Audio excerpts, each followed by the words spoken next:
Did you know that the Vatican is hiding religious texts that could change your view of the Bible? The Gospel of Barnabas claims that Christ was just an ordinary man, and that Judas Iscariot was crucified in his place.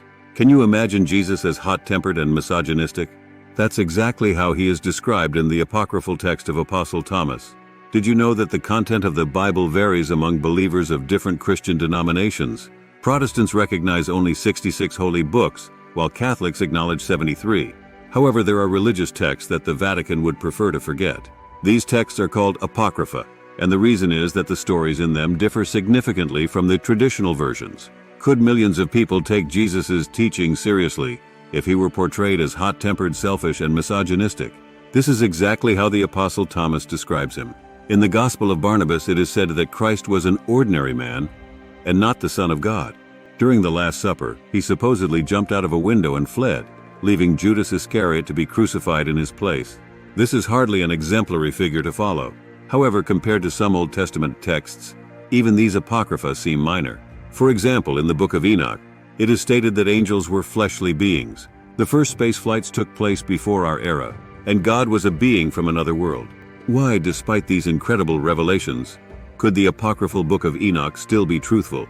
The Vatican considers it complete nonsense, possibly because it contains information inconvenient for the modern church. In 1946, Palestinian shepherd teenagers found clay pots with ancient manuscripts in a remote cave, one of which was the original book of Enoch. This character is not new to the Bible. 5 verses are dedicated to him, from which we learn that he was a righteous man, a descendant of Seth, the son of Adam and Eve. Enoch probably lived in the 3rd millennium BC and spent only 65 years on earth. According to the book of Genesis, he then walked with God for another 300 years. But what this means is still debated by theologians. From other ancient sources, we learn that Enoch was not an ordinary person. In an ancient Egyptian chronicle, it is claimed that Enoch participated in the construction of the Great Pyramids. His name is engraved on the so-called Weld Blundell prism, an ancient Sumerian artifact that lists the names of great rulers of that time. Perhaps it was through such connections that Enoch learned what is only briefly mentioned in the Bible. Why did the Vatican dislike this holy scripture so much? The entire book of Enoch focuses on the prehistory of the Old Testament, on times before the Great Flood. The first part is dedicated to the creation of the world and the first people, Adam and Eve. Despite minor deviations, this fragment aligns most closely with canonical biblical writings. However, Enoch then describes events that, for some reason, were not included in the Bible. The book of Genesis states that earthly women began to marry the sons of God, and such unions produced giant children. Enoch devoted an entire chapter of his work to this topic. He claims that the sons of God were sinful angels, whom he called the Nephilim. One day, these angels rebelled against God, decided to stay on earth, and revealed all the secret knowledge to humans: astronomy, metallurgy, magic, and medicine. But these sciences only led to increased injustice. Those who learned the new knowledge faster began to oppress others. The Nephilim became the source of sin, seducing earthly women and fathering giant children. However, there were not enough earthly resources to feed all these giants, and they became tyrants who oppressed people, with some even practicing cannibalism. According to Enoch, it was because of this that God had to cause the Great Flood, to rid the earth of giants and restore harmony. Interestingly, decades ago, this narrative was considered truthful. Some lines from the ancient Holy Scripture are even quoted in the canonical Epistle of Jude. Representatives of the Ethiopian Orthodox Church still regard the Book of Enoch as an integral part of the Bible. The Vatican could not agree that divine beings brought sin to earth, as in Christianity. Only humans are traditionally considered the source of sin. Therefore, church officials tried to prove the inferiority of the Book of Enoch. In 1898, British researcher Henry Hayman published an investigation claiming that the ancient text was written not by Enoch himself, but by a dozen unknown authors far removed from religion. The debates around this holy scripture continue to this day. In 2022, an article on the portal Tomorrow World called the Book of Enoch a forgery. But would Vatican representatives work so hard to disprove an ancient manuscript, if it only differed from the official version of the Bible in details? Perhaps the Book of Enoch contains much more secrets, and historical discrepancies are just a convenient pretext for distraction. This ancient text aligns well with other ancient narratives. Enoch detailed the giants, children of the Nephilim, as if he had the opportunity to personally interact with them. Recent discoveries suggest that this assumption might not be as fantastical as it seems. Giants are mentioned not only in Greek myths and the Old Testament, but in hundreds of stories worldwide. Some of them have striking parallels with the events described by Enoch. The inhabitants of Central African tribes believed that their entire lineage descends from the giant Mambo, whom they revered as a god. According to legends, Mambo also sent his messengers to Earth to complete the creation of the world and help people, but some of them failed their task, similar to the Nephilim in Enoch. In Chinese mythology, there are also similar stories. The world was created by the giant Pangu, who split the chaos with his enormous axe, creating two equal parts of the world that balance each other, yin and yang. Pangu entrusted the organization of the world to his assistants, some of whom also failed. Doesn't it seem to you that all these stories are different interpretations of the same events? Further in Enoch, we read about how an angry Lord ordered his faithful helpers to cast the Nephilim into darkness. Does this remind you of anything? Yes, the ancient Greek titans, like the Nephilim, fought with the chief god Zeus and were later overthrown and locked in the dark abyss of Tartarus. They were also giants, and in many languages the words titan and giant are still synonyms. It seems there is a direct connection between Enoch's story and ancient Greek beliefs. But why then are there almost no mentions of prehistoric giants in the official Bible? Perhaps this is hidden because the giants had significant power. In many stories from American folklore, not only are giants mentioned, but it is said that giants once lived alongside humans. Archaeologists have discovered something interesting in this area. Excavating one of the burial mounds, researchers found a skeleton that was over 2 meters long. Each wrist of the deceased was adorned with forged copper bracelets, and his chest was decorated with a mica necklace. It was evident that this giant was a respected person. Around him, at least 10 ordinary people were buried. Scientists speculate that this is the burial of a giant monarch and his closest subjects. This suggests that thousands of years ago giants ruled over humanity. This hypothesis is certainly not recognized by the Vatican, but it finds confirmation in the Book of Enoch.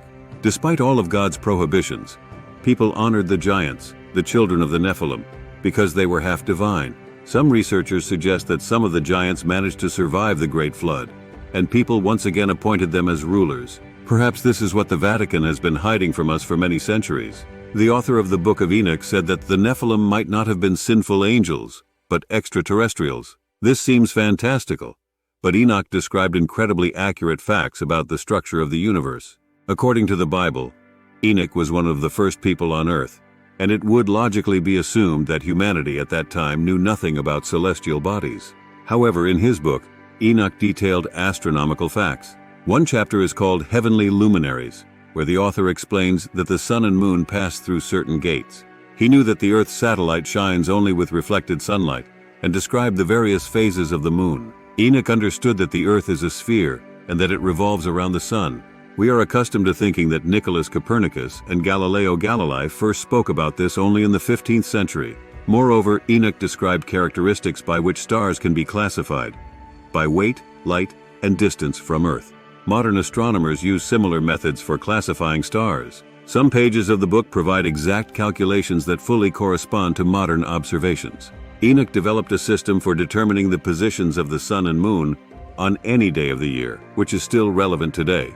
How did Enoch acquire this knowledge? Even if his intellectual abilities were ahead of his time, he could not have reached such conclusions by merely observing the night sky from Earth. For this, he would have needed to be in orbit around our planet. In one of the chapters, Enoch talks about the treasury of light and thunder, a phenomenon in the atmosphere when luminous energy accumulates between clouds, descending to Earth during a storm. He described ordinary lightning, but from the ground it is impossible to see how they form. Astronauts on the space station have the opportunity to observe this phenomenon daily. Enoch claimed that God told him all this. Once, Enoch even had the honor of visiting the palace of the Most High, describing it as made of mirror-like crystal illuminated by bright cold light, very similar to modern artificial lighting. The palace could float in the air, and it was on this that Enoch traveled, confirming that the earth is round and revolves around the sun. In ancient Indian epics, there is mention of the Vimana, a flying heavenly palace that glows and serves as a refuge for the gods. Comparing fragments of the Book of Enoch with Hindu myths, it seems as if they are describing the same phenomenon. Enoch could not have ended up in such a remote part of the world, but the flying palace could quickly cover such a distance. Could it be that the entire Book of Enoch is not a religious text, but a detailed account of an encounter with extraterrestrials? Perhaps this is why the Vatican dislikes it so much. Angels and God live beyond the world of mortals, but the Book of Enoch adds extraterrestrial details to this idea. Remember the mysterious biblical phrase about Enoch walking with God for 300 years? This could have been his cosmic tour with the Almighty. In the book of Enoch, it is described how angels first helped him immerse himself in a special solution with the scent of incense, and then gave him divine attire. It was so white that it seemed to glow. Only after this did the Most High allow Enoch to enter his mysterious palace and embark on a journey. It is easy to conclude that this symbolizes the purification of the righteous before meeting with God himself. But this is not the original text of the Book of Enoch. In Europe, it was first discovered only in the 15th century, when a traveler obtained a copy of the ancient text in Egypt. Professor of theology Richard Lawrence attempted to translate it from ancient Hebrew into English. However, some expressions in the Book of Enoch were completely incomprehensible to him. Lawrence didn't hesitate and simply replaced all the strange phrases with his own words, even discarding certain passages altogether. When this came to light, other researchers tried to translate the text in their own ways, but made it even worse. With each new version, the Book of Enoch saw more and more free interpretations and popular theses of the time. Eventually, entire sections of the text started to resemble contemporary sermons, while the original content of the Book of Enoch became increasingly obscured. However, even what remains can be deciphered if you look at the text from an unusual non-religious angle.